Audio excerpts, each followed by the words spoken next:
Hey everyone, welcome to another episode of Behind the Screen. I am your host as usual, Jason Azevedo, and this is your somewhat slightly spoilerific look behind the screen of what we do here at RealmSmith, both on the stream and technically and all of the other things that you would like to know. You can ask tonight. We do a question and answer period for about half an hour, and then for the second half, sometimes if there's not enough questions, I will ask you guys questions and kind of get feedback from the community. Last week we had a ton of questions, lasted us the entire time, and it was a heck of a lot of fun. So thank you for joining us, and I am so happy to be here in the midst of the craziness that is COVID. We had a really great episode last night of Into the Mist. There were some really fun things that happened and occurred throughout the evening, and we will revisit some of those tonight as we kind of move forward here through it all. I hope I'm coming through. I think I'm coming through okay. Even though my Twitch seems to be held up a little bit, but that's okay. We'll do some announcements, and then we can get through to the rest of what's going on. First off, want to say a huge thank you to the community. You guys help us to do what we do on a regular basis, and I just want to always make sure that I say a big thank you to all of you guys, those in the Discord and those that really enjoy kind of joining us on a weekly basis. It brings us a lot of joy, and I know that we've been told that it also brings a lot of joy to those out there. So thank you so much for all of that. Want to say this Saturday we have a cyberpunk game. This is part 3 of our 3-part cyberpunk series. You can check it out on the RealmSmith Twitch and also on the GaryCon Twitch. This is for Autumn Revel, which is a GaryCon event hosted by Luke Gygax, who, if those of you don't know, is the son of one of the co-creators of Dungeons & Dragons. And we are doing another awesome cyberpunk session with him, which we are very pumped about. And it's going to be a heck of a lot of fun. The GM for that is Mike Pondsmith, who is the creator of Cyberpunk Red. It is a really incredible role-playing game based in a cyberpunk world, so kind of like a futuristic, fun, kind of dark setting. I think I'm coming through. If I can get confirmation that I am, that would be fantastic.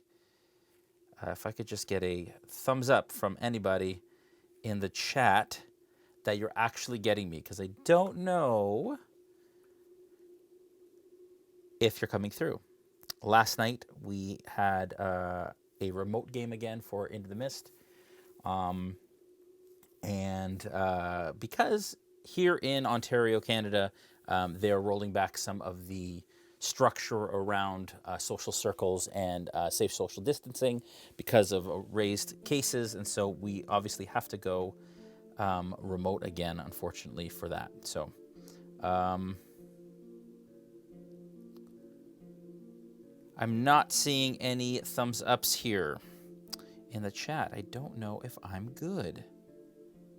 Let me try, and for some reason, sorry folks, just got to make sure that I am good. I am good. Okay. All right. I'll have to restart my browser on my laptop because obviously something is going on here. All right. So if you have a question for tonight, make sure that you write question in big capital letters, and we will answer it. If you have a comment, do the same so that we can see exactly what you want answered and what you want to talk about. John says, we are good. Thank you very much. I don't know what is happening with my machine here, so I will just continue to move on, hopefully. I can't quite see the chat, but hopefully we will be okay when it comes time to see your responses if we get to that opportunity to chat with you all. Quickly, Thursday night is responses. No, that's not good. That's, you guys will hear me double. There we go. Thursday night is Player's Table. That is with Joel Auger. That is your player. Fantastic look at what Joel, as one of the players, and the rest of you saw during the session last night. He usually plays some clips back and they talk about it, which is a heck of a lot of fun. But the intention for this show is to ask me questions that are burning regarding kind of what I was doing behind the screen, the decisions I made, what I was thinking when I did this or that. Was that part of the story? Is that something I added? Those are the questions that I absolutely love. So make sure that you ask those throughout the evening. Those are my favorites, as you know. And then back for then we're doing the Cyberpunk game on Saturday, and then back for episode 13 on Monday. I want to say hi to everybody in the chat. I see Edward Longleaf, I say Ringle, I say Mizik, I see Jinxie. There are a lot of people watching tonight. I really appreciate you all tuning in. We will start with some questions. First of all, last night's session was a little wonky. This is the DM talking kind of earnestly with all of you. It was a tough day because we had to switch and swap from doing a live cast, which I love and all of us love, and that's what kind of makes RealmSmith special, to not live. In fact, we had to do remote frames, and we only found out yesterday that we had to do that. And I was away all weekend on our RealmSmith retreat. So basically yesterday during the day was the only time that I had to set it all up. We kind of rushed to do it to make sure that we could get it done in time. And then unfortunately, it didn't go so well, as you all watched, as kind of the video lagged and all of that stuff. And there was a screen capture situation where I think the screen captures from Zoom were really slowing down our system. So we restarted. We were hoping to kind of fix it all, but that didn't go as well because it started to lag at the end. So we're gonna basically kind of visit our setup this week, see if we can fix some things. Hopefully we can make it a little bit better. And next time, which isn't, sorry, I said this Monday. That's not true. It's Canadian Thanksgiving this Monday, so it'll be a week this Monday. We'll be back for episode 13. This Monday, I'm going to be running an incredible quest for our Tier 3 subscribers. So those of you who are new, potentially, who have not been a part of RealmSmith before, if you subscribe to Tier 1, Tier 2, or Tier 3 on our Twitch, even using Amazon Prime, you are entered into our role-playing community, which you will take control of a Vistani character within the land of Barovia, within our campaign setting of our live stream, and your adventures will affect our live stream, and our live stream will affect your adventures, and this is one of the ways. So I will be DMing a session for, I think, 18 community members. I don't know how quite we're going to do it yet, but for 18 community members, this coming Monday, it's going to be a blast. But we are considering potentially showing it live. We haven't quite decided. We still have to figure out some things, but we are considering streaming it potentially, and we will keep you updated on all of that coming up very, very shortly. Hopefully throughout this week, and we'll let you know what's going on. But we have 2 weeks to figure out everything for the next full stream, a week Monday. All right, got some questions coming through already. And make sure there's no silly questions to ask. Absolutely anything that's on your mind, especially if you're brand new and you think maybe this question's been asked before, make sure please to ask it so that we can get all your questions answered. Who do you believe to be the top DMs at storytelling and drawing a story out of their players? And what traits are best at making that all work? Great question. I'm going to take a drink first. At the top of my list, and this is the answer that everybody gives, is Matt Mercer. The reason I say Matt is because I have had the opportunity to be at the table with him, both to play and watched all of Critical Role or most of it. And Matt has an incredible ability to, first of all, he's a genius when it comes to world knowledge and being able to hold on to that and be able to express it in a way that makes sense to his players. And he's also gracious, and he's also not against his players. He's playing with them. And I think for me, the main thing about any DM is that as soon as you draw a line of competition between you and your players, it all breaks down. And then it becomes the players versus the DM rather than the players against the world or with the world or whatever that may be. And so for me, and what I've learned from that, and a lot of what I learned about DMing, I learned through osmosis, through watching him and through kind of watching other DMs do what they do. And it's an old school mentality that it's dungeon masters versus players, and they're out to get you and we're out to kill you. And that was a very kind of, it's an antiquated kind of look at the role of the DM. These days, it's a much more popular notion to have us all build a narrative together. If I am here to facilitate fun for my players, if my players have fun at the table, then I have succeeded in my attempt to provide an awesome game experience. And that's the way Matt runs his table. That's the way Jeremy Crawford runs his table. Chris Perkins is another DM that I'm a huge fan of. There are many DMs out there that I've kind of pulled from. Jeremy Crawford and Chris Perkins are great when it comes to rules. They wrote the rules. They wrote the book on D&D literally. And so watching them kind of masterfully take the rules, but not be bound by them completely. The rule of cool is still an important thing. If my players want to do something that kind of go against the rules a little bit, I allow them to, because it will create an incredible story experience for them, and it'll create an incredible story experience for the other players at the table. Hope that answered your question, but I think the number one rule for drawing your characters in is making sure that as a DM, you're almost invisible. And when they start to run with the story, allow them to. Give them the breadth that they need in order to create and weave that story without you. And you'll see when we're playing, many times I'll stay completely quiet, and everyone else around the table will be talking, they'll be interacting, they'll be role-playing, and I'll just let it go. Until I get to a point where I'm like, okay, it feels like it's come to an end, or it's starting to fizzle, or they're starting to run out of ideas, or whatever the case may be. But that is something that I am a huge proponent of. So hopefully that helps a little bit. And gives you some feedback on that. But I mean, there are countless really great storytellers and DMs that I've seen over the last years. And to name them all would be doing the ones that I can't remember injustice, because there are so many really, really great ones. JCLC asks, are you planning on making Falfer Sterling harness combo mini? So I have thought about it. It would be difficult to do it on little Sterling, but I have thought about taking big Sterling and creating a kind of harness for him that Falfer can fit into. I've considered it. It might still happen, but I've considered it. So I will let you know. You will find out soon if that actually does happen. But that is something I've considered. Were you surprised that Muskoka tried climbing the statue? Yes, I was. I think he's trying to get the gem, which I like his thought pattern. I'm not saying it's correct. I'm not going to spoil that. But I do like the thought that he's like, you know what, I'm going to go right for the heart of this situation, which makes sense. And unfortunately, he rolled really low on his investigation roll, trying to find the gem. But I don't know what he's going to do. If he jumps, he's going to get hurt. If he tries to climb, he's going to get hit.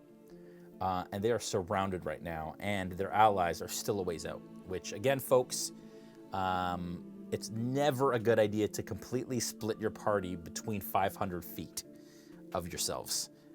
If you're going to split the party, make sure that the rest of you are, like, if you're going to do an ambush and send somebody in as bait, make sure that you can get to where you need to get to in order to save the rest of your party. That is a lesson learned. So I'm not necessarily surprised about anything my party does at this point. They have surprised me, and I've just learned that I just need to kind of let it be, as the Beatles would say. Jinxie1229 asks, when can I order my Muskoka butt flap plaid onesie? This weekend, we joked about a lot of things. It was an incredible weekend. It was a really great opportunity to kind of get out and hang out with our friends outside of kind of the Monday night stream. We played D&D without any cameras on, which is the first time I've done that in a long time. It was a lot of fun, and it was a great bonding experience for all of us. But one of the ideas we had was, so this is let me tell you how the onesie story started. So we were driving up. It's a 4-hour drive from where we are, more or less, to where we were going. And It was called Espanola, Ontario. It's northern Ontario. It was 4.5 hours. We stopped at a little trading post. It's like a store or a shop. It's really kind of rustic and wooden, and it's a famous kind of trading post, outpost thing. As we arrived at the outpost, we went inside. We looked at a bunch of things, and Dave saw these flap hats and just had to have one, so he got one. But then we were walking around the back, and we saw these onesies, these like red plaid onesies. And I'm sure all of you have seen that, with a moose on the butt flap. A working butt flap, by the way. And not that I used it, I'm just saying that I know that they exist because, never mind. So, and it was not warm in northern Ontario at the beginning of October. It's actually quite cool.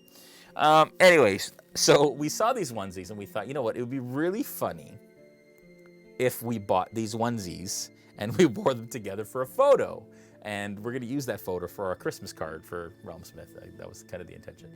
So we bought these onesies, but Joel wasn't in the store. So the three of us, Dave, Brandon, and I were like, yep, we got them. Like, we're totally getting these onesies. It's going to be hilarious. But we're like, we're going to buy Joel one, not tell him.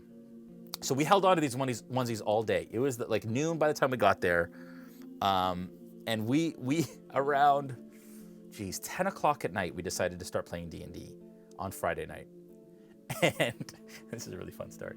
And I went into my room, which is just basically like there's two rooms. It was a cute little cottage. I had I went in my room and I started changing and I was like, hey, Brandon, can you come in here? I want to talk to you about something. So Brandon's like, yeah, sure, whatever. So he comes in and they throw him his onesie and he starts putting it on. And then Dave's like, hey, Jay, I want to ask you about this character thing that I have. I'm like, yeah, sure, come on in. So he comes in, and Joel's like, guys, what are you doing in there? Why am I not included? And it was just really funny. So then we come up with these onesies on, and Joel loses it. He's like, no, you guys didn't. How could you do such a thing? I can't believe you guys are silly, blah, blah. We're like, well, luckily we bought you one. And we threw it to him, and he was like, no. And then he was like, yeah. And then he kind of wore it buttoned down, like almost to his belly button. So all of his chest, it was something. Sorry, Joel, I had to. But you can see how he owned it in our photo.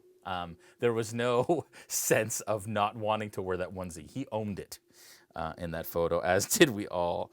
But it was so fun. And then when Julian was coming up, I said, Julian, you have to stop at that store and buy a onesie. And he did. When he got up there, we decided that night that we were going to have a sing-along. So the Discord, for those of you that were members of the Discord, we had a sing-along. We sang all kinds of songs, including Free Falling and Semi-Charmed Life and all these things. Everybody watched, sang along. It was a lot of fun. Cheers. So it was a blast. It was such a fun weekend, and I know you guys have seen all the pictures from that weekend. Levicton says, was still a great episode. Also, happy Canadian Thanksgiving this Monday. Well, thank you. It is the first Thanksgiving. Not the most important, but it is the first. And we are very excited and thankful that we get all the turkey first. But we promise to leave you enough. Trobe19 says, is there a Nolzers Sunday? There is not a Nolzers on Sunday. Is there a Nolzers on Sunday? It is Thanksgiving weekend. I keep doing this, folks. I'm not quite sure. Nolzers is a bit in flux right now. We're just trying to figure out where we want to go with it. So I will keep you posted on Nolzers for this coming Sunday. Antipodian D20, our friend from Down Under, says, no stream next Monday. Dang it, I took the day off to watch live. Really? Dude. That means so much. Man, obviously with the time difference and stuff, it's difficult for him to tune in. So that means a lot. But you can watch potentially our community play D&D and do really wonderful things. Plaid Introvert. That's really funny. Asks, why do you think the team pushed poor Muskoka to go up the hill when he was flat out telling them that he didn't feel good? I don't know what happened there. I don't quite understand how you send the, what's the word? The squishiest character. So the character probably with the least amount of hit points and whose hit point maximum is down because of previous events, how you cast light on him, or he casts light on himself, and make him a beacon for the enemy. I'm not quite sure how that happened, first of all. I'm not quite sure why they thought that was a good idea. And then I'm not quite sure why Dave ended up doing it, after saying that he didn't want to the entire session. So I have something in my eye. Obviously, I should be touching it because COVID, but I'm in my house, so really it doesn't matter. But I don't know. I don't know what they were thinking. I don't know what Dave was thinking. I don't know. But here we are, and they're in trouble. Esmeralda is surrounded. Muskoka is trapped at the top of the statue, and I don't know how this is going to go, especially, cover your ears if you've not seen this last episode from yesterday, please. Spoiler warning, Strahd has arrived. And so we're going to see how that plays out in 2 weeks. Roman Wolf asks, do you feel you could have done the scouting encounter better? Like letting them three who held back a chance to do something while the scouters are scouting rather than be 500 feet away. Do you feel you could have done this? I feel like they could have done the scouting encounter better. I was very clear. Guys, what do you do? What's your plan? They could have said anything. They could have said, the rest of us kind of go up the sides and try and hide in the woods so that we're closer. There's so many ways that could have gone down. They decided to send 2 of them up and the rest stay back. I'm not saying it's a bad idea. I'm just saying it's challenging. And you can see kind of where that went. But I just kind of left it completely open to them. So we'll see how that ends up going. Elder Waltby, who is also now our newest elder and has her own camp in the Discord. Actually, that's what I'm going to do real quick. Before we continue on, let me show you something super cool. That right there, folks, is the most recent updated version of Camp Gakus. For those of you that are watching and are not familiar with what's going on, Camp Gakus is the in-game camp that our Discord role-playing community exists in. All of the different Vistani camps from beyond Barovia, or from across Barovia, came together into one camp at the foot of Mount Gakus. They ended up paying bits. I think it was 100,000 bits that they spent in Twitch to build a wall and towers and all of that stuff. So a couple of the camps ended up losing their leaders, so they ended up being spread across the other camps. And then Waltby, who used to be Camp Odo, now has her own camp. And each one of those tents and Vardos represent a player in the Discord. And that is continuing to grow. At some point, we're going to run out of camp space, and we'll have to extend that wall in order to fit everybody. But it is so awesome, and we're so happy that you guys are enjoying it all. But we continue to update this every week. And, of course, this will lead into the finale and the rest of the session and the rest of the things. Anyways, it's really great. We love it, and we're super thankful. Anyways, back to that. I've been calling you Waddleby. It's not Waddleby. It's Waltby. I like Waddleby better. Can we change it? No, I'm just kidding, Hillary. Elder Waltby. I have no idea why I thought it was Waddleby. Have you heard of Groove? Oh, somebody's been digging. She says, have you heard of Groove Function? Great local band that could maybe perform at RealmCon. Well, that was my first band together, back, my cover band. I'm in a different one now, though, Hillary, and I don't think you know what that is yet, because you would have said that one instead of Groove Function. And I don't know if there's video of Groove Function out there. I think there might be, but there's definitely video of my other band. So if you can find that, bonus points. But you. Riggs, 17842, comments. When you had the nightmare show up at the end of the stream, I thought you were bringing back Lord Soth instead of Strahd, but still a great climactic experience. Oh, Lord Soth would be great. For those of you that don't know, Lord Soth is part of another Doom realm. That would be really cool. That would be fun. Anapodian asks, is anyone from RealmSmith running a game for Autumn Revel? No, we're not. We're not running a game, but we are hosting and playing in the Cyberpunk game. is the plan so far. Anaponian also asks, are you going to host another Zoom party sometime soon? I missed the one on the weekend. I will, maybe. We're planning on doing more of that kind of stuff more often. It's difficult to have us all in one place outside of stream time. And you guys keep us super busy, so hopefully we'll be able to do that at some point soon. And if not, RealmCon. That's all I'm saying. It's going to be amazing and fun. And I think I keep wanting to tell this story. We discussed having onesies at RealmCon, selling RealmSmith onesies, and we have a onesie party on like the Saturday night. Something like that. Crazy, I know. Could be fun.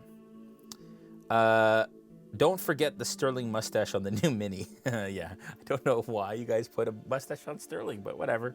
You guys are awesome. I love it.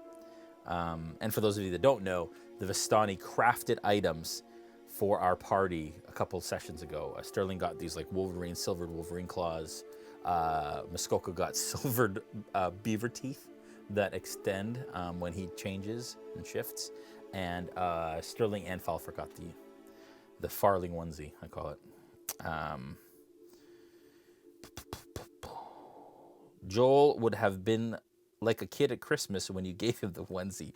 And Apodian, he wasn't at first, actually. He was not happy about the onesie for like 2 seconds. And then, Joel, then he just owned it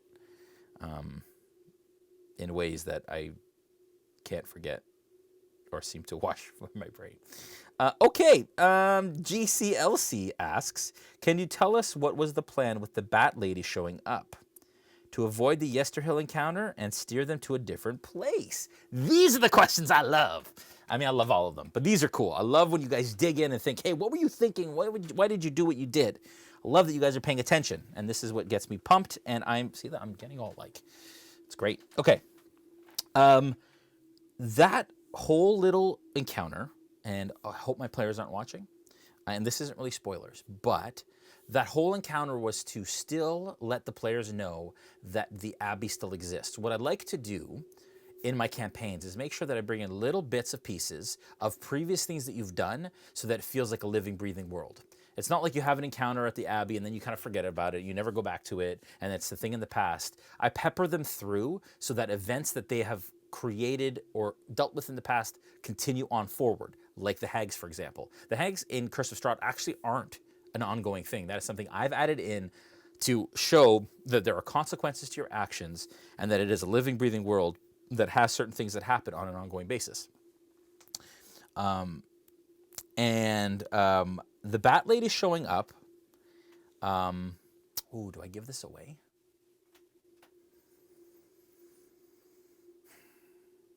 I will say that her showing up is in direct response is an effect directly from, or as a result of, I should say, the abbot feeling like he's a failure.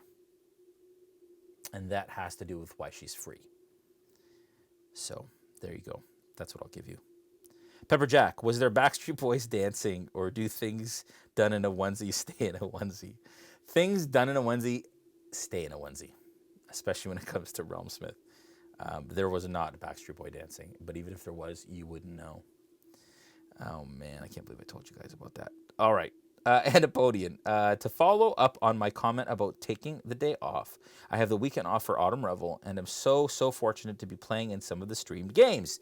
I'm so happy. That's amazing. And we will catch you. We will absolutely try and tune in. Let me know what those games are. You could even add it in the chat, and those in our community can watch and make sure that we catch you in those. So excited. Kevin Manx asks, other than D&D and Cyberpunk, are there any other systems you've tried? Great question. Recently, I don't have a lot of time, so I played some Pathfinder, and mostly at conventions, like little starter games. I actually played in a stream, and Jason from one of the game designers from Pathfinder actually GM'd us. It was a lot of fun. It was a blast, and I had a good time. So I tried Pathfinder. It's fun. Recently, I also tried Survive the Night, which is like a horror-based kind of like the scenario I was in was like Saw, but the idea is like, you know, you're in a scenario and you have to survive through it with a bunch of players, and it's kind of like it's a current day scenario or time frame setting. That was a lot of fun, and I was DM'd or GM'd, I should say, by Scotty, the I call him the Craft Father, but he's the from DM's Craft. Anyways, he's awesome. It was so much fun. He had all his terrain on the table. It was so great. For those of you that don't know who Scotty is, he's awesome.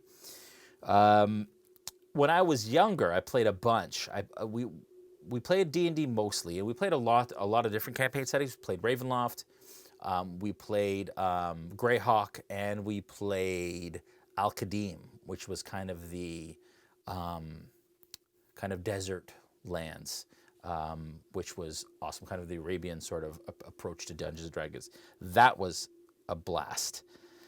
But we did take a break, and we played Top Secret SI, which was a kind of James Bond-inspired role-playing game, which is a blast. I had so much fun. I'd love to come back and do a one-shot of Top Secret because I had so much fun back in the day playing it.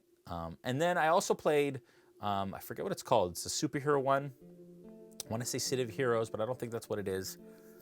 Maybe somebody online knows what it was. But yeah, so I played a couple of them. I haven't played a heck of a lot of different scenarios and a bunch of different RPGs. There's just so much time and so much brain in this, or so much space in this old brain of mine to kind of hold on to that stuff. So, but yeah, that is my RPG experience. Comment from Waddleby. I Google out of love. You are a darn good performer and your fans love the content.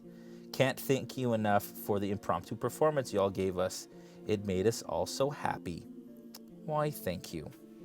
That means a lot. Waddleby. I'm going to call you Waddleby. I thought I just saw a comment that said it is Waddleby.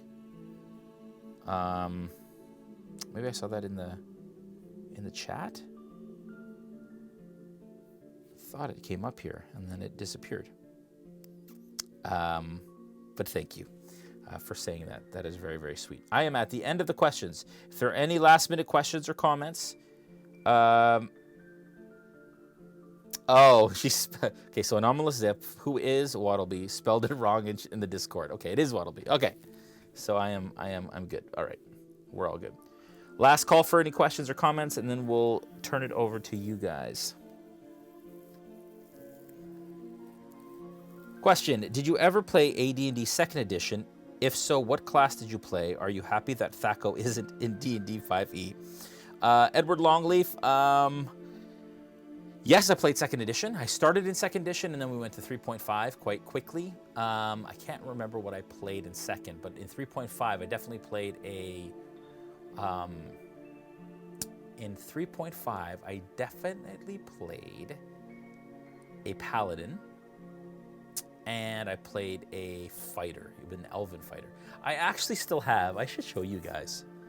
I don't think I can get the PTZ camera working in enough time to show you this session.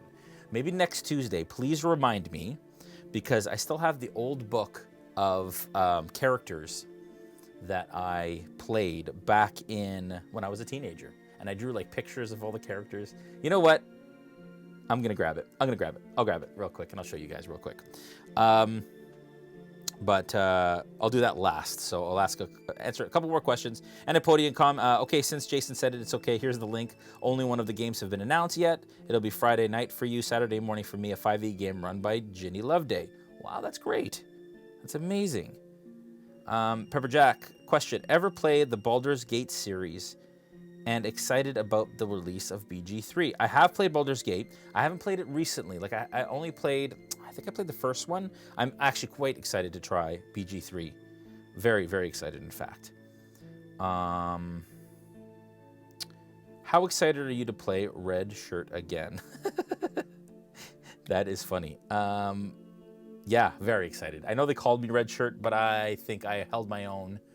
there was a pretty awesome opportunity or moment I play Isolate this coming Saturday, who is a solo, which is kind of like a soldier, foot soldier kind of person. But I play like a sniper, and I've got my own mini coming out in these Vallejo kits, which is crazy, which is going to be available in your local game stores. I play Isolate, and I said that because he isolates, because first of all, it was COVID, and I thought it was funny. And then he also isolates his target, so I'm like, my name is Isolate. It's silly. Anyways, but yeah, remember that moment where I was like, I don't know if you guys saw it, there's like 180,000 crazy views. It was crazy amounts of views on the thing. Anyways, but I had my sniper rifle, and I totally shot out, what did I shot like a strap that was holding, a rope that was holding us onto the ship, and we were going to die if I didn't do it. Anyways, it was great, and I loved it, and it was so much fun. Okay, a bunch of questions here quick. DJ Cuddlesworth, I love that name. Question, what are your thoughts on Tasha's Cauldron? Will you incorporate any of it into your current games? I love it. I love everything I've heard so far. I'm especially interested in sidekicks. That is something I'm really looking forward to digging into. Aoki asks, have you tried any of the World of Darkness games? What were your thoughts? I have not tried, and I will try soon. And Anapodian said, you do very well in Mike's game. I've watched the first 2 games. Well, thank you very much. We're very excited about the third one. And it's always fun to play with Matt and Luke and John and Beast and all those guys. And Nora, of course. It's always a blast. Okay, I'm going to go grab that. You guys stay by just for a second. Stand by. I'm going to just go over here. I can still talk to you because I have a wireless mic while I kind of come around this corner here. And I'm going to see if I can find my book. Now, I got to dig for a second. Oh, no. What if I can't find it? I thought it was here. Somebody played the Jeopardy music or something while I'm away from the... Do I even have it? I don't even know if I have it. Oh, man. Well, I will show you that. This is something I found. I'm sure you guys are loving just listening to me talk into a mic and not seeing me. I'm sure that's just a blast for you guys. I'll show you that. This will be fun. I don't actually know. Oh, man. No. Is that it? That's not it. Stink. I thought I had it. All right, I'll have to show you the actual book with my old characters in it next time because I can't. I thought it was here, but it's not. I'll have to dig it up in storage. But what I will show you is all of my top secret stuff that I still have. For those of you that are familiar with that game, I'll do it from here so you guys can actually, hopefully you can see it. This is like an old dossier that I have. I'll have to focus the camera here. Hang on. There we go. I have this old dossier from it's like a, I don't know, it's like a life insurance dossier. Anyways, but we used to print out these character sheets. This was my character. His name was Ethan Dr. Jekyll LeBlanc. Oh, that wasn't my character. That was my buddy Cliff's character. And old character sheets from back in the day. And then you had different hit points for different parts of the body. And I think this was his character. This was our office that I built in whatever archaic thing. The symbol of the intelligence organization that we worked for. Man, I haven't opened this up in so long. And I used to go in and in interior decorating, old interior decorating. This was, man, I must have been probably 18 when we played this. These are all our old NPC sheets that I made on very basic. So that's a little newer. This is the really old top secret stuff. So this was I put out all the ranks of the intelligence organization. This was printed on one of those printers that have a spool of paper almost. And it was I don't even know what they're called, almost like a dot matrix printer. You can see, and I did it's crazy. And I just cut people's faces out of Sears catalogs for NPCs. Cause that's fun. This is the associate NPC sheets. This is Inspector. Yeah, I don't know who he is. Oh, this one, I wanted her to look like Jennifer Aniston because I had a crush on Jennifer Aniston back in the day. This is embarrassing. Sandra Bateman, who's an American, apparently. Because my buddies and I had crushes on all the cast of Friends. So funny. And these are ones like I hand drew, like I drew that guy. Like that's like brooding, like secret agent guy. That was like, I don't know who that is. Cindy Crawford, maybe? I have no idea. Oh, of course. What's her face? From Baywatch. Anyways, hilarious. Hilarious. And then I started drawing some of them, but man, so many memories. I can't believe I'm showing this. Anyways, but next time I will make sure that I share with you my old character sheet stuff, because I actually have like a little booklet where I drew my characters for Dungeons and Dragons, which is a lot more obviously applicable. Anyways, I don't know if that was interesting at all, but post in the comments. Let me know if that was interesting. Yasmin Bleeth, that's who it was. Mr. Chelly says, I've met her before. You're so crafty, Jason. Yeah, that was the old days. I guess I'm still crafty, but man, that's where it all started, man. That was like from the age of, I guess I did play D&D again in my later years. I always thought that I stopped at like 14, but that's right. I did play in my kind of high school to later years, so 15, 16. And it's all coming back to me now. There's a song that I was about to sing, but I won't do that to you all at this time.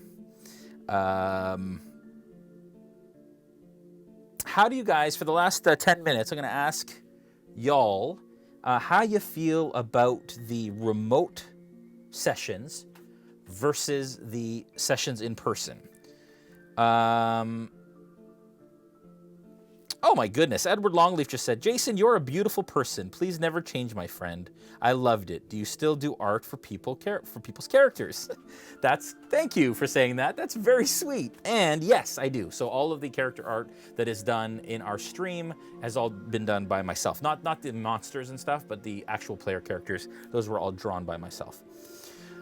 But yeah, I'd like to know if you guys... how you guys feel about the live play where people are around the table versus the typical kind of Zoom Windows remote games. For me, I feel like obviously it's hard. We miss some of that interaction. I feel like the interactions are more difficult remotely between characters, and the role play isn't as genuine, I guess. And it's a little harder not to talk over each other, but you also see everybody's faces straight on in the remote frame. So I'd like to hear what you guys prefer, and let me know kind of, and I'll just go through the comments here for the last couple minutes here. I prefer in-person games as opposed to the remote games, Aoki says. Everybody's singing the song that they knew I was going to sing. I love the in-person episodes better. Seems like the players interact on each other way more. Completely true. I like in-person, but I'll take what I can get in these times. So will we, JCLC, so will we. Live when it is possible, but people, safety first, of course. We love when you're all at the table. I have the same remarks you have. Wow, they're coming fast and furious here. They both have goods and bads. I love seeing everyone's silly faces in the camera, especially Adam's. Agreed. And we're trying to get better at like the cross shots and making that all feel better. I'm just breaking stuff over here. The remotes are easy to follow, Kevin Manx says. I think it's a good thing Nora wasn't in the room with everyone when she saw pieces of her wagon flying through the air. Agreed, but she will be. As soon as those borders open up, I swear, Nora will be at this table. In-person sets your team apart from the rest of the streams. I personally feel more invested in the session, Villain Miniature says. And that's what I feel. I feel like that's what sets us apart. You know, a lot of people and a lot of sessions have to do kind of the remote because people are in different parts of the world or different parts of the country. But for me, I think that's what RealmSmith is. RealmSmith is people around a table playing with multiple camera angles, changing on the fly with miniatures. That's kind of our modus operandi. I like the in-person because of the camaraderie, Dishpickle says. in person, but as long as they get to play, it's awesome. That's Writing Machine. Anapodian says, I like both setups. In person is good. There's good rapport. Remote is good because it does make you wait and listen, less likely to talk over each other. Also, the Brady Bunch stick is very funny. Funny, but getting old. If any of my players are watching, you heard it here first. I don't know how many times I can see Dave going, and then Adam going in the frame.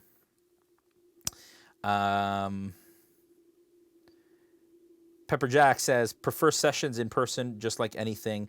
Remote could be okay with an integrated technical platform that works, but your technical difficulties distract a bit. Pepper Jack, you're telling me. You know how hard it is to watch the monitor while I'm trying to talk and watch myself delayed. Not fun. Always love seeing you all around the table, S. Good Kai says. Thank you.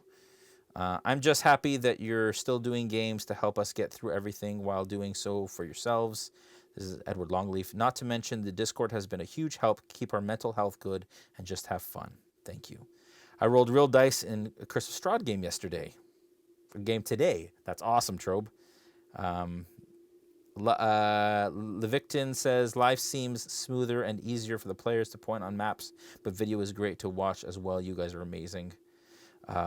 Divine Serp says, I definitely love the in-person games better. You get to see the emotion and interaction between the characters, but still love that we still get to watch. Table is more fun, but the remote faces are fun too, Tamgood says. Mizik says, always love to see you all around the table. I love the remote too. You are all amazing. Guys, I agree.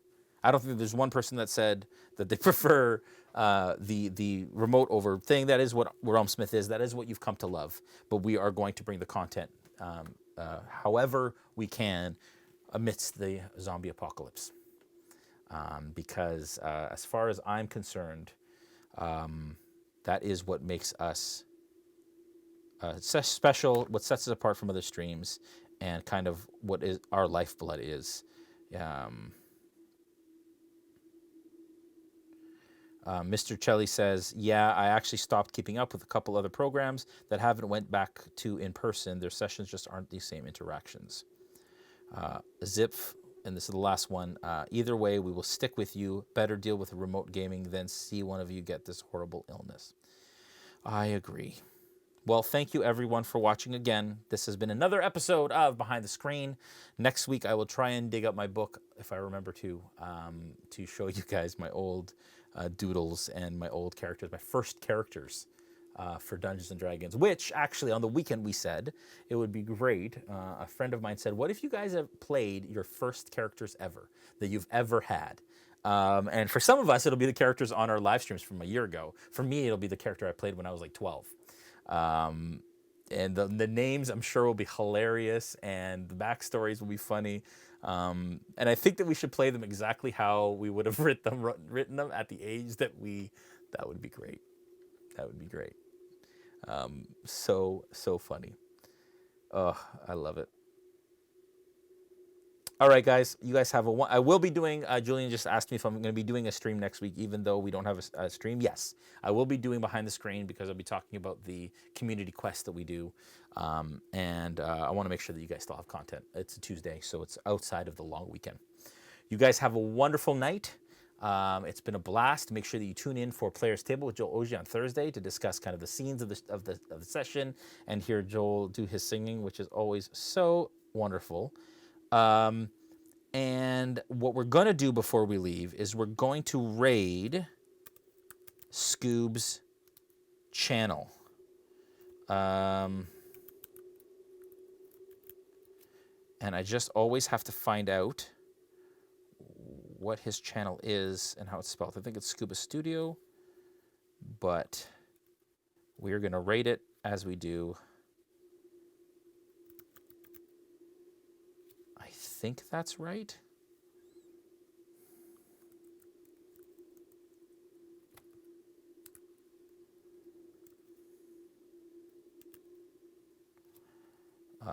Yeah, at Scuba Studio. Okay, so raid Scuba Studio. Too late, Julian. He just said I could do it. I don't know if that's going to work. Bye, guys. You have a wonderful night.